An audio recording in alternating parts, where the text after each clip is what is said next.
आज 11 सितंबर है। 11 सितंबर कहने के बाद बहुत कम ध्यान में आता है, लेकिन 9/11 कहने के बाद तुरंत याद आता है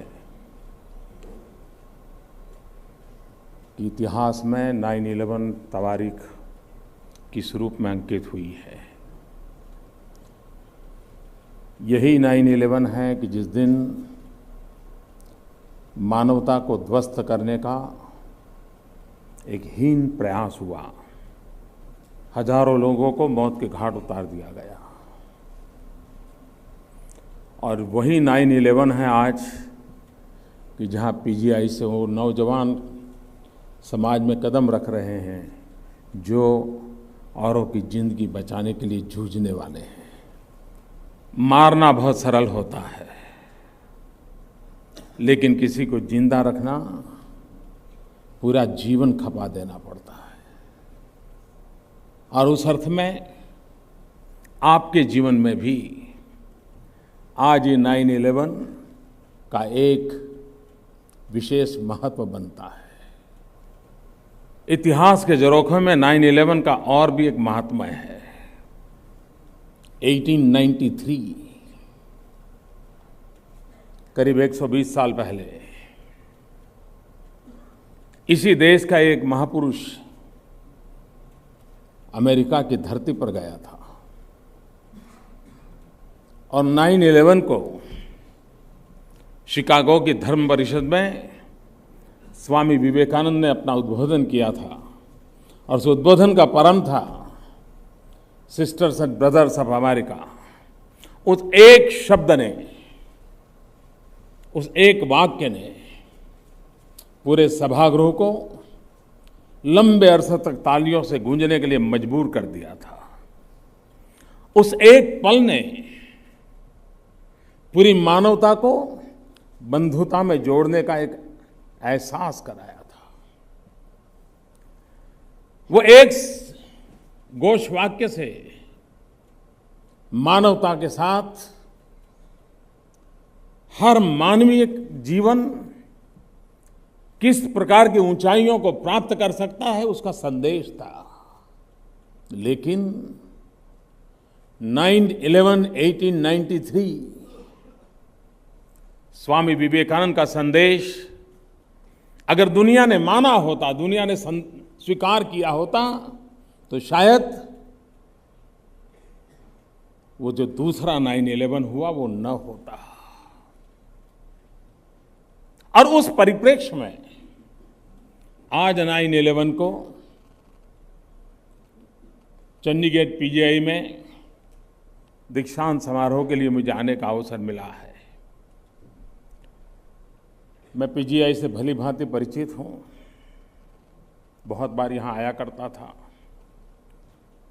कोई न कोई हमारे परिचित लोग बीमार होते थे तो मुझे मिलने आना होता था, क्योंकि मैं लंबे अरसे तक यहीं चंडीगढ़ में रहा, मेरा कार्यक्षेत्र रहा, और इसलिए मैं भली भांति पीजीआई से परिचित रहा हूं।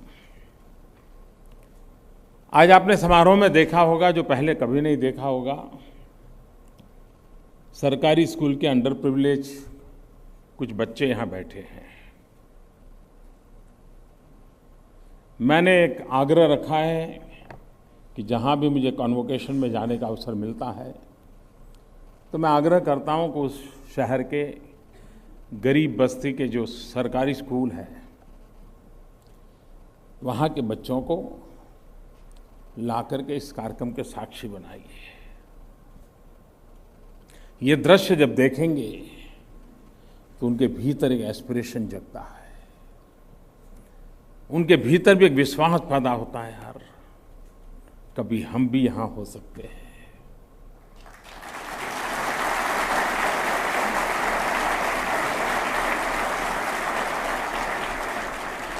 तो ये दीक्षांत समारोह में दो चीज है। एक,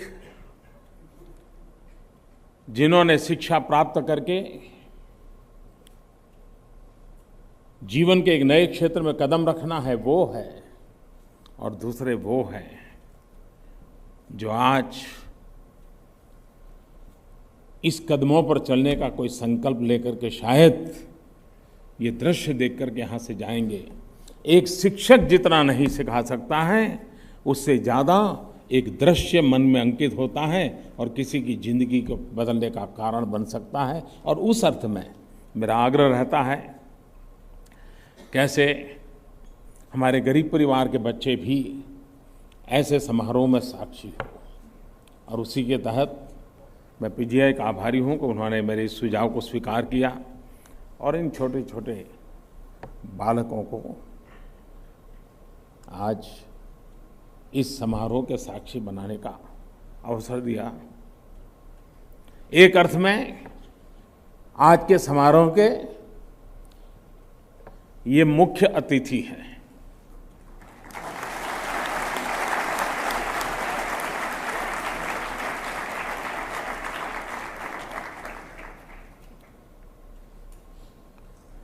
वे हमारे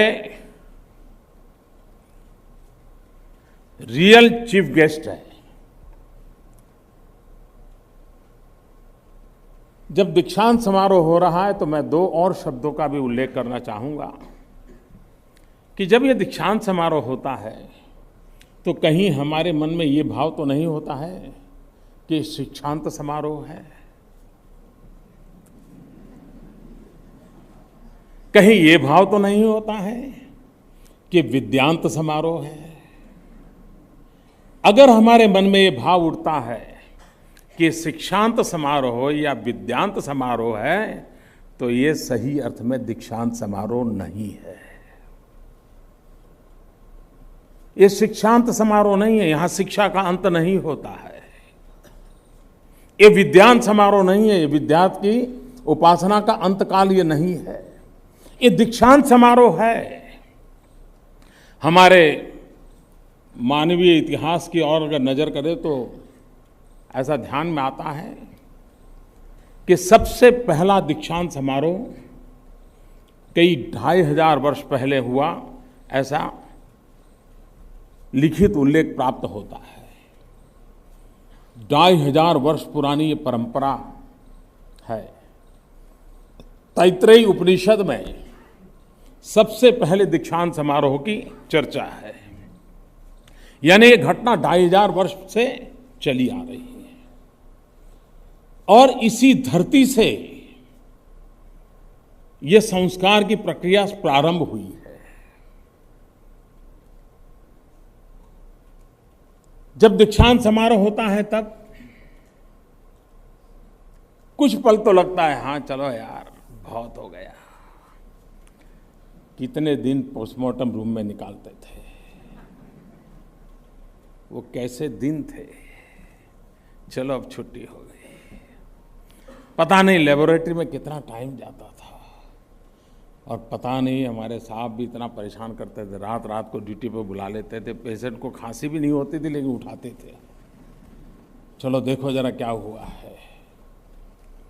आपको लगता होगा कि सब परेशानियों से मुक्ति हो गई। हकीकत में जो आपने सीखा है, समझा है, पाया है, अनुभव किया है, उसे अब कसौटी पर कसने का सच्चा वक्त प्रारंभ होता है। किसी अध्यापक के द्वारा आपकी कही गई कसौटी और उसके कारण मिले हुए मार्क्स, उसके कारण मिला हुआ प्रमाण पत्र और उसके कारण जीवन यापन के लिए खुला हुआ रास्ता, वहीं से बात समाप्त नहीं होती है। बात एक प्रकार से शुरू होती है कि अब हर पल कसौटी शुरू होती है। पहले आप पेशेंट को देखते थे तो एक स्टूडेंट के रूप में पेशेंट कम नजर आता था, सिलेबस ज्यादा याद आता था कि किताब में लिखा था कि इतना पल्स रेट है तो ऐसा होता है, तो हमें वो पेशेंट भी याद नहीं आता था, उसकी पल्स भी ध्यान में नहीं रहती थी। लेकिन टीचर ने जो बताया गया, यार इसका कैसा है जरा देखो, तो फिर किताब देखते थे, उसकी पल्स का जो हो। लेकिन हम किताब देखते हैं यार क्या हुआ। यानी हमने उसी प्रकार से अपने समय को बिताया है। लेकिन अब जब पेशेंट की पल्स पकड़ते हैं तब किताब ध्यान में नहीं आती है। एक जिंदा इंसान आपके सामने बैठा होता है, पल्स रेट ऊपर नीचे हुआ, तो आपकी धड़कन भी ऊपर नीचे हो जाती है, इतनी एकात्मता जुड़ जाती है। किताब से निकल करके जिंदगी से जुड़ने का अवसर आज से प्रारंभ होता है। और आप डॉक्टर हैं, आप मैकेनिक नहीं हैं। एक मैकेनिक का भी कारोबार पुर्जों के साथ होता है, आजकल डॉक्टर का भी कारोबार पुर्जों के साथ ही होता है। सारे स्पेयर पार्ट का उसको पता होता है।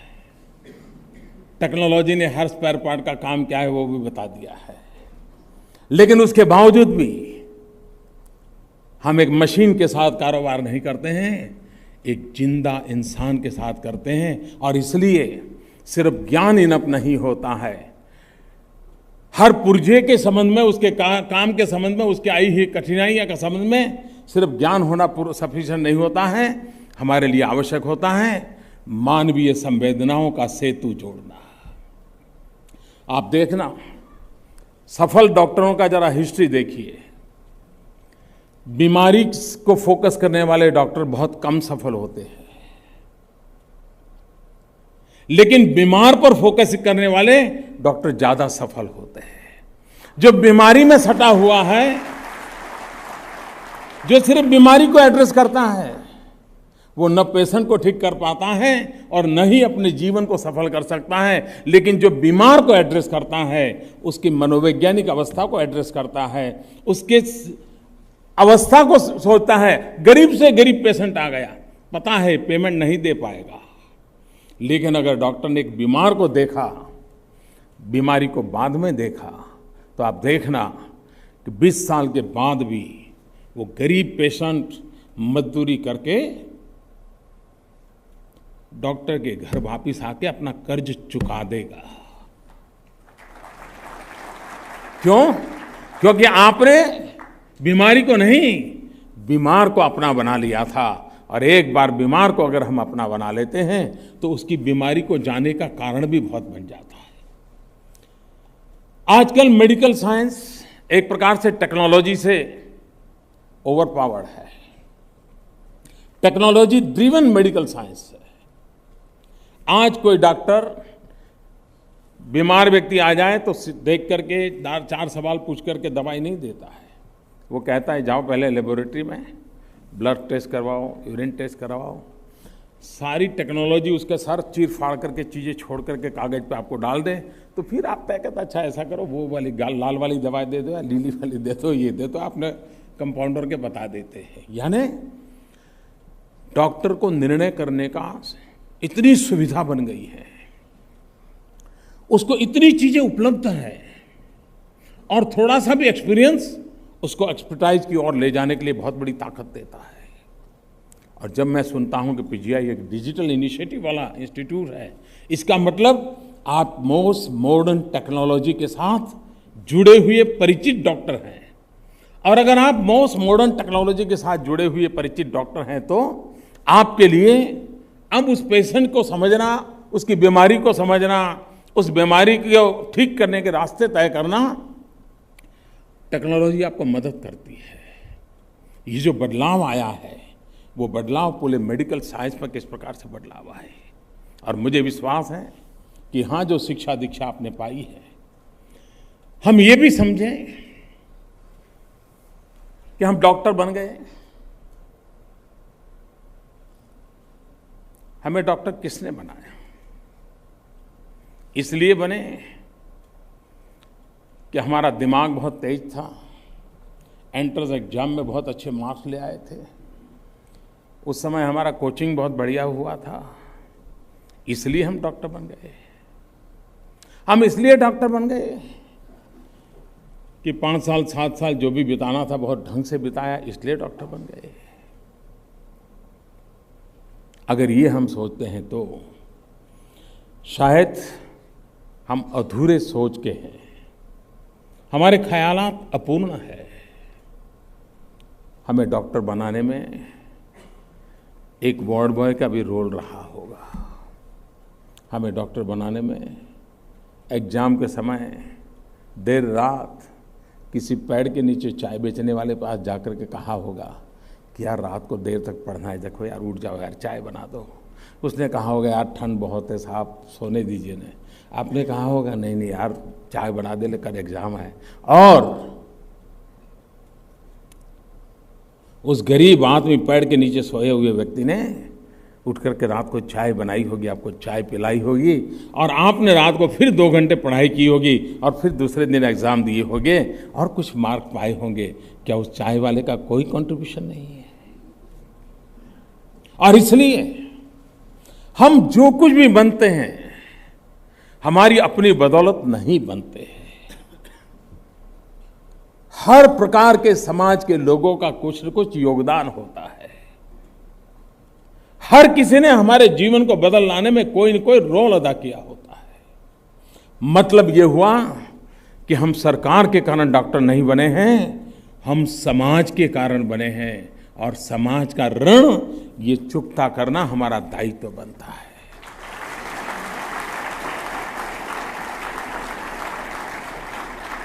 आप में से बहुत लोग होंगे जिनके पासपोर्ट तैयार होंगे, बहुत लोग होंगे जो शायद वीजा की एप्लीकेशन करके आए होंगे, लेकिन ये देश हमारा है। आज हम जो कुछ भी हैं, किसी न किसी गरीब के हक की कोई चीज उससे लेकर के हमें दी गई होगी, तभी तो हम यहां पहुंचे हैं। और इसलिए जीवन में कोई भी निर्णय करें, महात्मा गांधी हमेशा कहा करते थे कि मेरे जीवन का निर्णय या मेरी सरकार का कोई भी निर्णय सही है या गलत है, अगर मैं उलझन में हूं तो मैं एक बार पल भर के लिए समाज के आखिरी इंसान को जरा याद कर लूं, अपने चेहरा उसका स्मरण कर लूं और तय करूं कि मैं जो कर रहा हूं उसके भलाई में है कि नहीं है, आपका निर्णय सही हो जाएगा। मैं भी आपसे आज यही आग्रह करूंगा दीक्षांत समारोह में। आप एक जीवन की बड़ी जिम्मेवारी लेने जा रहे हो, लेकिन आप एक ऐसी व्यवस्था से जुड़े हो, एक आप ऐसे क्षेत्र से जुड़े हो कि जहां आज के बाद आप सिर्फ अपने जीवन का निर्णय नहीं करते हैं, आप समाज जीवन की भी जिम्मेदारी उठाने का एक निर्णय कर रहे हो। और उसलिए आप भी जब जीवन में कभी उलझन में हो, कभी निर्णय करने के अवसर आए कि ये करूं या वो करूं, पल भर के लिए कोई न कोई गरीब ने आपकी जिंदगी बनाने में रोल प्ले किया हो, किसी ने आपकी चिंता की हो, आपके कारण कोई न कोई काम किया हो, जरा पल भर उसको याद कर लीजिए और आप सही कर रहे हैं कि गलत कर रहे हैं, अपने आप फैसला हो जाएगा। और अगर ये निर्णय की प्रक्रिया रही तो हिंदुस्तान को कभी कठिनाइयां से गुजारने का अवसर नहीं आएगा। हमारे देश में हम परंपरागत रूप से होलिस्टिक हेल्थ केयर का जमाना है। होलिस्टिक हेल्थ केयर का परंपरागत रूप से, अचानक आवाज बढ़ गई, इसको कोई ठीक कर लीजिए। हाँ, आप शायद परंपरागत रूप से आज दुनिया में एक बहुत बड़ा बदलाव आया है होलिस्टिक हेल्थ केयर का, प्रिवेंटिव हेल्थ केयर का, उसकी ओर लोग कॉन्शियस होते रहे। आप देखिए, अभी हमने अंतर्राष्ट्रीय योगा दिवस मनाया। कोई कल्पना कर सकता है कि यूनाइटेड नेशन के इतिहास में सभी 193 कंट्रीज जिसका समर्थन करें, 177 कंट्री दुनिया के को स्पॉन्सर बने, और 100 दिन के भीतर भीतर यूएन के अंदर अंतर्राष्ट्रीय योगा दिवस का निर्णय हो जाए, ये पूरे यूएन के इतिहास की सबसे बड़ी घटना है। ये क्यों हुआ? ये क्यों हुआ? इसलिए हुआ कि पूरा विश्व मेडिकल साइंस से भी कुछ और मांग रहा है। दवाइयों से गुजारा करने के बजाय वो अच्छे स्वास्थ्य की चिंता करने लगा है। जन मन बदल रहा है। इलनेस को एड्रेस करने का जमाना चला गया, वेलनेस को एड्रेस करने का वक्त आ चुका है। हम इलनेस को एड्रेस करेंगे कि वेलनेस को एड्रेस करेंगे? अब हमने एक कॉम्प्रिहेंसिव सोच के साथ आगे बढ़ना पड़ेगा, जिसमें सिर्फ इलनेस नहीं, हम वेलनेस के लिए एड्रेस करें, हम वेलबीइंग के लिए करेंगे।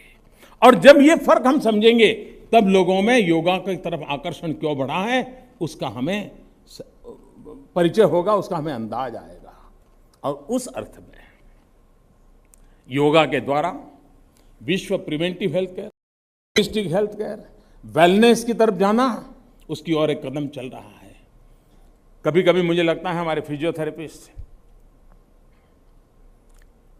मुझे लगता है सफल फिजियोथेरेपिस्ट होने के लिए अच्छे योग टीचर होना बहुत जरूरी है। आपने देखा होगा आपकी फिजियोथेरेपी और योग की एक्टिविटी, इतनी परफेक्ट सिमिलैरिटी इसमें है कि अगर जो फिजियोथेरेपी के कोर्सेज करते हैं उसके साथ साथ अगर वो योगा एक्सपर्ट भी बनता जाए तो शायद वो द बेस्ट फिजियोथेरेपिस्ट बन सकता है, बेस्ट फिजियोथेरेपिस्ट बन सकता है। कहने का तात्पर्य ये है कि समाज जीवन में एक बहुत बड़ा बदलाव आ रहा है। वो दवाइयों से मुक्ति चाहता है, वो साइड इफेक्ट के चक्कर में पड़ना नहीं चाहता है, वो इलनेस के चक्कर से बच करके वेलनेस की दिशा में जाना चाहता है। और इसलिए हमारे पूरे हेल्थ सेक्टर ने इन बातों को ध्यान में रख करके ही अपनी आगे की नीतियां और रणनीतियां बनानी होगी। मुझे विश्वास है कि आप जैसे प्रबुद्ध नागरिकों के द्वारा ये संभव होगा। मैं आशा करता हूं कि आज इस दीक्षांत समारोह से निकलने वाले सभी महानुभाव जिन्होंने गोल्ड मेडल प्राप्त किया, उनको मेरी तरफ से विशेष बधाई देता हूं। कुछ लोग हो सकता है इस सारे प्रक्रिया से रह गए होंगे, मैं उनको कहता हूं कि निराश होने का कोई कारण नहीं होता है। कभी कभी विफलता भी सफलता के लिए एक अच्छा शिक्षक बन जाती है। और इसलिए जिन्होंने सोचा होगा कि ये पाना है, बनना है, कुछ रह गए होंगे, उन्होंने निराश होने की आवश्यकता नहीं है। उसी विश्वास के साथ आगे बढ़ना चाहिए। और जिन्होंने आज सफलता पाई है और जीवन की नई ऊंचाइयों को पाने का जिनको अवसर मिला है, उन सबको मेरी तरफ से बहुत बहुत शुभकामनाएं हैं। आप उस पद पर हैं जहां से आपको सिर्फ पेशेंट की नहीं, आने वाले दिनों में विद्यार्थियों को भी तैयार करने का मौका मिले, उस स्थान पर आप प्राप्त हुए हैं।